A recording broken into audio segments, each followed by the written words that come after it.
Texas. Going to be simulcasting a national program today, trying to rediscover the Bill of Rights, the Constitution. And thousands of groups around the country will be meeting in solidarity over their concerns for our nation, is the quote here from our guest. And I have a host of questions I wanted to ask him, but last time he was on, we didn't get into his nationwide group, kickstart.com, and we didn't spend a lot of time on black belt patriotism either. So, Chuck Norris, please get into that first for us, because it's important information, and I read the book, and I just agree with everything in it. Well, first of all, you talked about Kickstart. Kickstart's a program where I teach the martial arts in the inner city middle schools. I started this 16 years ago with the support of former President Bush. And the thing is, being a martial art teacher for 15 years before I got into the film world, I taught thousands of young kids, and I was able to help them overcome a lot of insecurities that they had, whether it's emotional, physical, or psychological insecurities. And I thought, well, this is great, but what about the millions of young kids in America whose families don't have the money to bring them to a commercial school like my school? How could we reach these youngsters? And that's why I started Kickstart, is to implement it into the public schools as part of their PE program. And so that's what I've done. I've got 43 schools in the state of Texas, middle schools, and 150 kids in each school. So we have about 6,000 kids in the program. 60,000 kids have graduated from this program, Alex.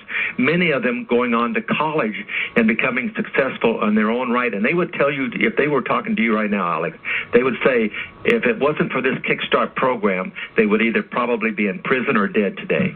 So the thing is that that's what my mission in life is to reach as many young people and help get them on the right track of life as I possibly can. And so Kickstart means building strong moral character in our youth through the martial arts. Because isn't most of martial arts, I mean, it's a mental thing, and it's about control and being honorable, isn't it? And this teaches them something they don't get from TV. Yeah, the thing is, it turned my life around. I was pretty much an at-risk child, growing up with just a mom and all the insecurities that I had because I didn't have a male role model to help me get on the right path of life. So I grew up very insecure and very shy and very non-athletic. A lot of people kind of laugh at that, but it's true. And the martial arts really turned my whole life around. It gave me that inner strength that I needed, and then that positive strength to be able to pursue the goals that I've accomplished today. Truthfully, if it hadn't been for the martial arts, I don't know where I would be today, because I wouldn't have gotten that strength to overcome the obstacles that I had to face throughout my life.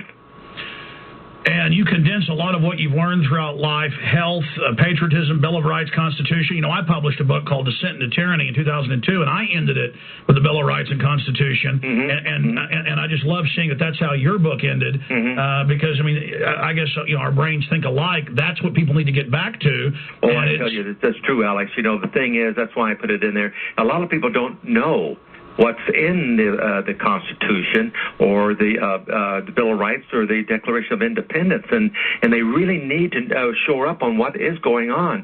And I'd like to get back to this fair tax concept just for a moment. Oh, sure. Because what most people don't realize is that we have over 3 million manufacturing jobs being outsourced to other countries. And why are they being outsourced? Because the taxes are draining them, and they can't make a go of it here in America with the taxation system we have. And there's over $17 trillion being hidden in offshore accounts by the super rich, probably more now because of what's going on. But the thing is, if we had a fair tax, Alex, we get all that money could come back into our economy and give our economy a huge boost. What type of manufacturing jobs could come back? What type of fair tax do you like, Chuck Norris? A consumption tax. I believe if you can afford to buy something, you buy it. If you can't afford it, you wait till you have the money to buy it. A sales tax? Consumption tax, yeah. I would be for that, sir, but I saw UN documents a decade ago. The problem is what they're going to do is, and I do support one, they're not going to really get rid of the income tax. They're going to try to call it your Social Security tax and claim it's only 10% and then jack it up and try to run them all at the same time. I mean, I do agree that that's a constitutional tax, and the income tax is not constitutional. Can you speak to the income tax? 500,000 pages, nobody can follow it. Should that be abolished? 66,298 pages, Alex. I mean, who in the world knows what's in that? Charlie Rangel doesn't know, and, you know. And I mean, Tom Geithner. I mean, look at the people that are in government today who were basically tax evaders. The government says they made mistakes, but if we do it, we're tax evaders. You know, we go to jail.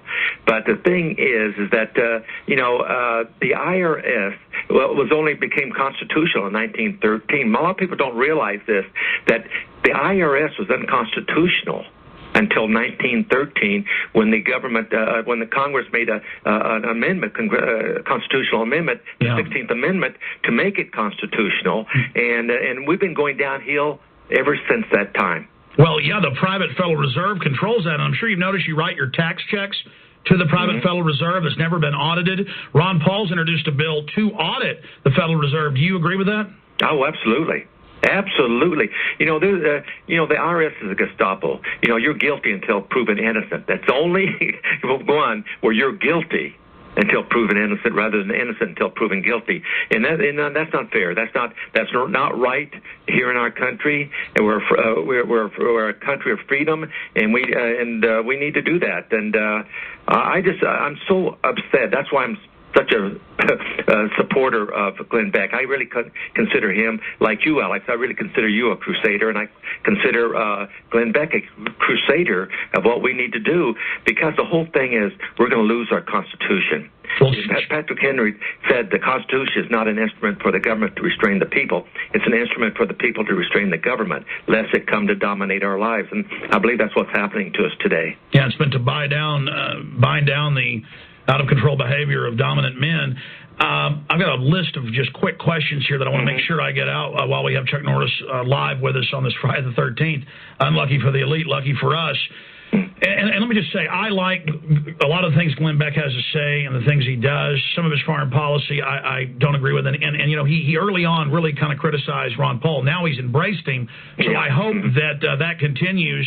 I mean, Ron Paul is such a champion of liberty. Well, I have a saying. I don't know if I told you. Anyway, all these Chuck Norris facts that are floating around for the last 3 years. Anyway, one of them is that America's not a democracy. It's a Chuck Tatership.